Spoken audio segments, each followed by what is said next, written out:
নমস্কার বন্ধুরা, সকলকে আমার চ্যানেলে স্বাগত। রাজ্যের সমস্ত প্রকারের রাজ্য সরকারি কর্মচারী সহ সমস্ত প্রকারের সরকার প্রসূত শিক্ষক, অশিক্ষক কর্মী এবং অন্যান্য সকল কর্মচারী সহ সমস্ত ধরনের পেনশন প্রাপক যারা যারা পেনশন বা ফ্যামিলি পেনশন পেয়ে আসছেন, সকলের জন্য গভর্নমেন্ট অফ ওয়েস্ট বেঙ্গলের ফাইন্যান্স ডিপার্টমেন্ট থেকে একটি অত্যন্ত গুরুত্বপূর্ণ অর্ডার অতি সম্প্রতি জারি করা হয়েছে।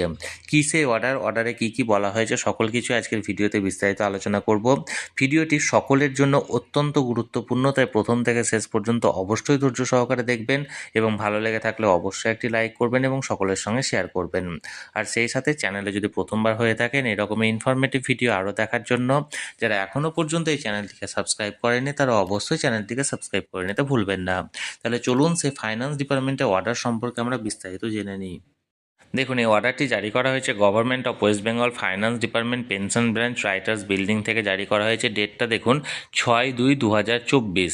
মেমোরান্ডামে কি বলা হয়েছে দেখুন, সাবজেক্টটা হচ্ছে এলিজিবিলিটি অফ আনম্যারিড বা উইডো বা divorce daughter of the employees or pensioner of all state aided university for family pension beyond 25 years of age. অর্থাৎ 25 বছরের পরে সমস্ত ধরনের আনম্যারিড বা মানে অবিবাহিতা বা বিধবা বা ডাইভোর্স সমস্ত ধরনের কন্যারা যাদের পিতা বা মাতারা কেউ মানে রাজ্য সরকারি কর্মচারী ছিলেন বা পেনশনার ছিলেন, তাদের পেনশন সংক্রান্ত এই বিজ্ঞপ্তিটা কী বলা হয়েছে দেখুন।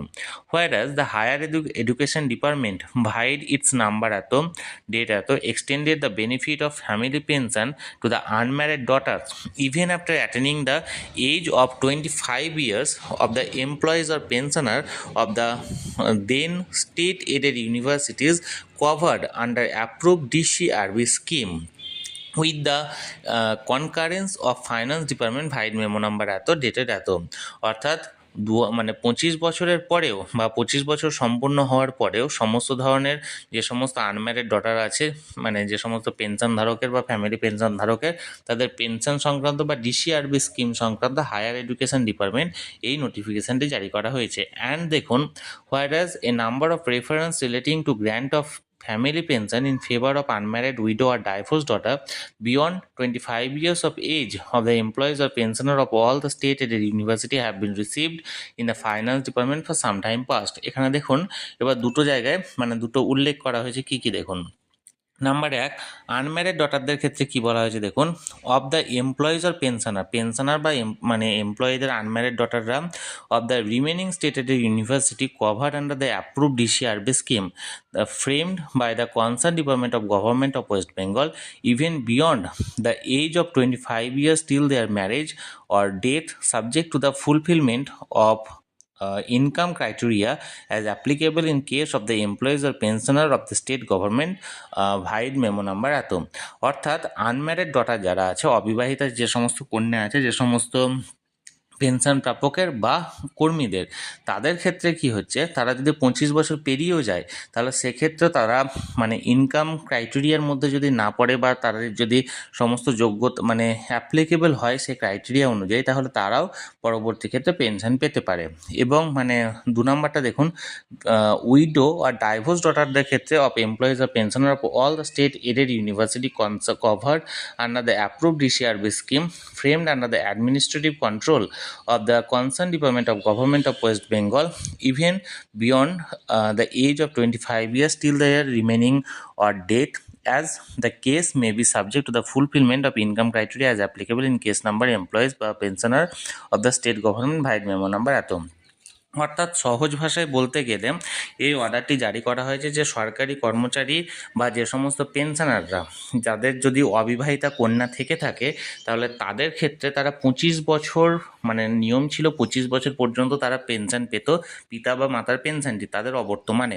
তাহলে সেক্ষেত্রে যদি সেই কন্যার তখনও পর্যন্ত বিবাহিত না হয়, 25 বছরের পরেও যদি তিনি অবিবাহিতা থেকে থাকেন, তাহলে সেক্ষেত্রেও তিনি পিতা বা মাতার পেনশনটি পেতে পারেন।